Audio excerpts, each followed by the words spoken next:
This song's called Alice's Restaurant. It's about Alice and the restaurant. But Alice's Restaurant is not the name of the restaurant, that's just the name of the song. And that's why I call the song Alice's Restaurant.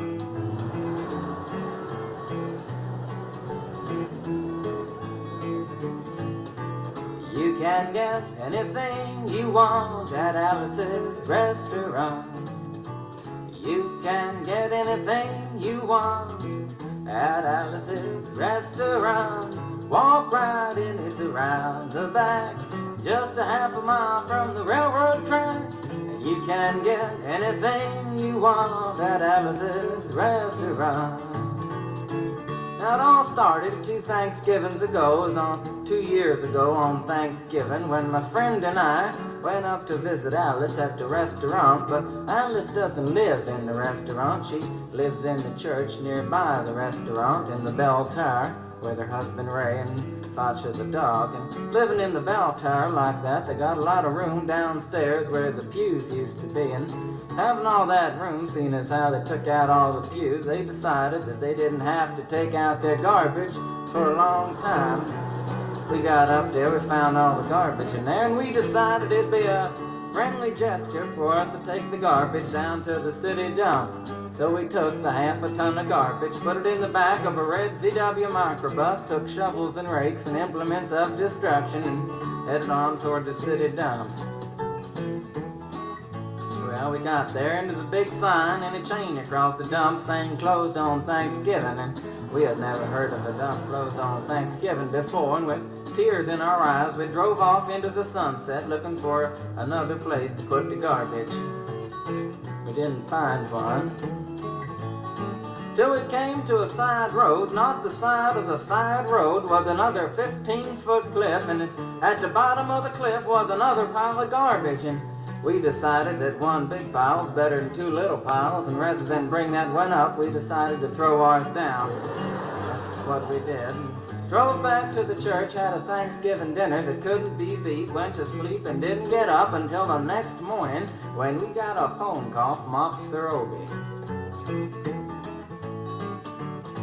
He said, "Kid, we found your name on an envelope at the bottom of a half a ton of garbage, and just wanted to know if you had any information about it." And I said, "Yes, sir, Officer Obie, I cannot tell a lie.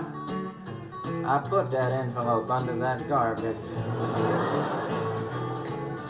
After speaking to Obie for about 45 minutes on the telephone, we finally arrived at the truth of the matter and said that we had to go down and pick up the garbage and also had to go down and speak to him at the police officer station. So we got in the red VW microbus with the shovels and rakes and implements of destruction, headed on toward the police officer station. Now, friends, there was only 1 or 2 things that Obie could have done at the police station, and the first was that he could have given us a medal for being so brave and honest on the telephone, which wasn't very likely and we didn't expect it. And the other thing was that he could have bawled us out and told us never to be seen driving garbage around the vicinity again, which is what we expected. But when we got to the police officer station, there was a third possibility that we hadn't even counted upon, and we was both immediately arrested, handcuffed. And I said, "Obie, I don't think I can pick up the garbage with these handcuffs on." He said, "Shut up, kid. Get in the back of the patrol car," and that's what we did, and sat in the back of the patrol car and drove to the, quote, "scene of the crime," unquote. I want to tell you about the town of Stockbridge, Massachusetts, where this happened here. They got 3 stop signs, 2 police officers and 1 police car, but when we got to the scene of the crime, there was 5 police officers and 3 police cars, being the biggest crime of the last 50 years, and everybody wanted to get in a newspaper story about it. And they was using up all kinds of cop equipment that they had hanging around the police officer station. They was taking plaster, tire track, footprints, dog-smelling prints, and they took 27 8x10 colored glossy photographs with circles and arrows and a paragraph on the back of each one explaining what each one was to be used as evidence against us. Took pictures of the approach, the getaway, the northwest corner and southwest corner, and that's not to mention the aerial photography. After the ordeal, we went back to the jail. Obie said he was going to put us in the cell. Said, kid, I'm going to put you in the cell. I want your wallet and your belt. And I said, Obie, I can understand you wanting my wallet so I don't have any money to spend in the cell, but what do you want my belt for? And it said, kid, we don't want any hangings. I said, Obie, did you think I was going to hang myself for littering? Obie said he was making sure, and friends Obie was, because he took out the toilet seat so I couldn't hit myself over the head and drown. And he took out the toilet paper so I couldn't bend the bars, roll the toilet paper out the window, slide down the roll, and have an escape. Obie was making sure, and it was about 4 or 5 hours later that Alice, remember Alice? It's a song about Alice. Alice came by with a few nasty words to Obie on the side, bailed us out of jail. We went back to the church, had another Thanksgiving dinner that couldn't be beat, and didn't get up until the next morning when we all had to go to court. We walked in, sat down. Obie came in with a 27 8x10 colored glossy pictures with the circles and arrows and a paragraph on the back each one. Sat down. Man came in, said, all rise. We all stood up, and Obie stood up with the 27 8x10 colored glossy pictures, and the judge walked in, sat down with the seeing eye dog, and he sat down. We sat down. Obie looked at the seeing eye dog. Then the 27 8x10 colored glossy pictures with the circles and arrows and a paragraph on the back of each one, and looked at the seeing eye dog. And then the 27 8x10 colored glossy pictures with the circles and arrows and a paragraph on the back of each one, and began to cry, because Obie came to the realization that it was a typical case of American blind justice, and there wasn't nothing he could do about it. And the judge wasn't going to look at the 27 8x10 colored glossy pictures with the circles and arrows and a paragraph on the back of each one, explaining what each one was to be used as evidence against us. And we was fined $50 and had to pick up the garbage in the snow, but that's not what I came to tell you about. Came to talk about the draft. We got a building down New York City. It's called Whitehall Street, where you walk in and you get injected, inspected, detected, infected, neglected, and selected. I went down to get my physical examination one day, and I walked in, I sat down, got good and drunk the night before, so I looked and felt my best when I went in that morning. Because I wanted to look like the all-American kid from New York City. Man, I wanted to feel like I wanted to be the all-American kid from New York, and I walked in, sat down, I was hung down, brung down, hung up, and all kinds of mean, nasty, ugly things. And I walked in, I sat down, they gave me a piece of paper, said, kid, see the psychiatrist, room 604. And I went up there, I said, shrink, I want to kill. And I want to kill. I want to see blood and gore and guts and veins in my teeth. Eat dead, burnt bodies. I mean, kill. And I started jumping up and down, yelling, kill. And they started jumping up and down with me, and we was both jumping up and down, yelling, kill. And the sergeant came over, pinned the medal on me, set me down the hall, said, you're our boy. Didn't feel too good about it. Proceeded on down the hall, getting more injections, inspections, detections, neglections, and all kinds of stuff that they was doing to me at the thing there. And I was there for 2 hours, 3 hours, 4 hours. I was there for a long time, going through all kinds of mean, nasty, ugly things, and I was just having a tough time there. And they was inspecting, injecting every single part of me, and they wasn't leaving no part untouched. Proceeded through, and when finally came to see the very last man, I walked in, sat down after a whole big thing there, and I walked up and said, what do you want? He said, kid, we only got one question. Have you ever been arrested? And I proceeded to tell him the story of Alice's Restaurant, Massacre, with full orchestration and 5-part harmony and stuff like that, and then all the phenomena stopped me right there and said, kid, did you ever go to court? I proceeded to tell him the story of the 27 8x10 colored glossy pictures with the circles and arrows and a paragraph on the back to each one that stopped me right there and said, "Kid, I want you to go over and sit down on that bench that says Group W. Now, kid."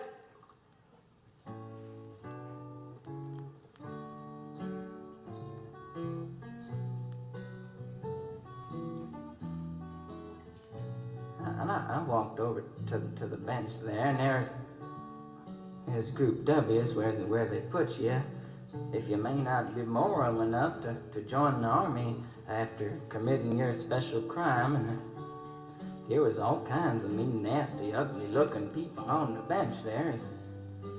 Mother rapers, father stabbers, father rapers sitting right there on the bench next to me, and it was mean and nasty and ugly and horrible and crime-fighting guys are sitting there on the bench. And the meanest, ugliest, nastiest one, the meanest father raper of them all, was coming over to me, and he was mean and ugly and nasty and horrible and all kinds of things. And he sat down next to me and said, "Kid, what'd you get?" I said, "I didn't get nothing. I had to pay $50 and pick up the garbage." He said, "What were you arrested for, kid?" And I said, "Littering."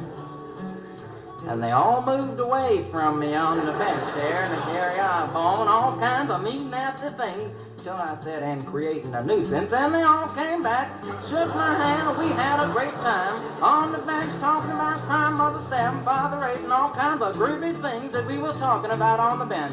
And everything was fine. We were smoking cigarettes and all kinds of things until the sergeant came over, had some paper in his hand, held it up and said, "Kids, this piece of paper's got 47 words, 37 sentences, 58 words. We want to know details of the crime, time, crime, and that kind of thing. You got to say 10 about the crime, want to know the rest of the officer's name, and that kind of thing. You got to say in the talk for 45 minutes, and nobody understood a word that he said, but we had fun filling out the forms and playing with the pencils on the bench there. I filled out the massacre with the 4-part harmony and wrote it down there just like it was, and everything was fine, and I put down a pencil and I turned over the piece of paper, and there on the other side, in the middle of the other side, away from everything else on the other side, in parentheses, capital letters, quotated, read the following words: "Kid, you rehabilitated yourself." I went over to the sergeant and said, "Sergeant, you've got a lot of damn gall to ask me if I've rehabilitated myself. I'm sitting here on the bench. I'm sitting here on the Group W bench because you want to know if I'm moral enough to join the army, burn women, kids, houses, and villages after being a litter bug." He looked at me and said, "Kid, we don't like your kind. We're going to send your fingerprints off to Washington, and friends, somewhere in Washington, enshrined in some little folder, is a study in black and white of my fingerprints. And the only reason I'm singing you the song now is because you may know somebody in a similar situation. Or you may be in a similar situation, and if you're in a situation like that, there's only one thing you can do, is walk into the shrink wherever you are. Just walk in and say, 'Shrink, you can get anything you want at Alice's restaurant,' and walk out. You know, if just one person does it, they may think he's really sick and they won't take him. And if two people do it in harmony, they think they're both faggots and they won't take either of them. And if 3 people do it, Can you imagine 3 people walking in, singing a bar, Alice's restaurant, and walking out? They may think it's an organization. And can you imagine 50 people a day? I said 50 people a day walking in, singing a bar, Alice's restaurant, and walking out. And friends, they may think it's a movement. And that's what it is. The Alice's Restaurant Anti Massacre movement. And all you gotta do to join is to sing it the next time it comes around on the guitar. With feeling. So we'll wait till it comes around on the guitar here. Sing it when it does.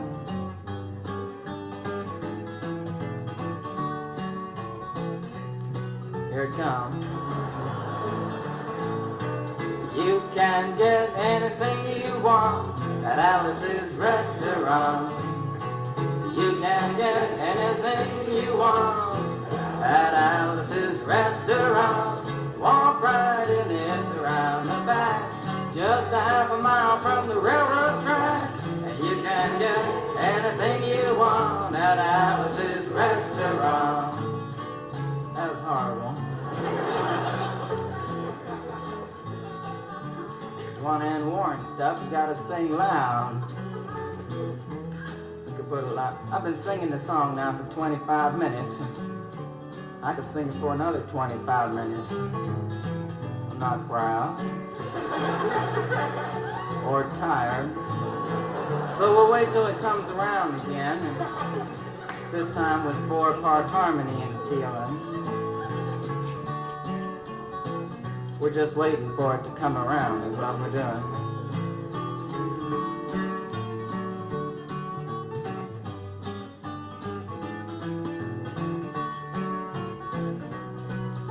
All right now.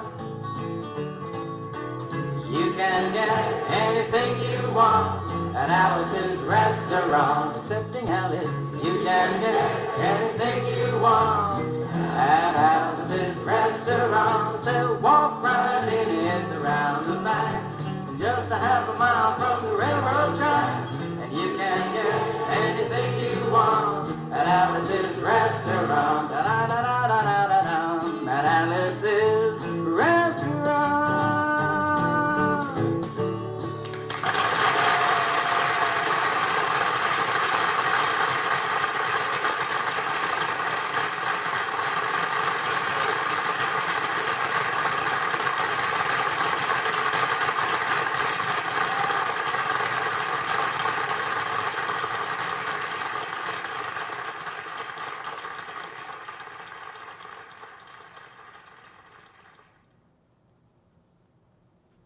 Happy Thanksgiving, everybody.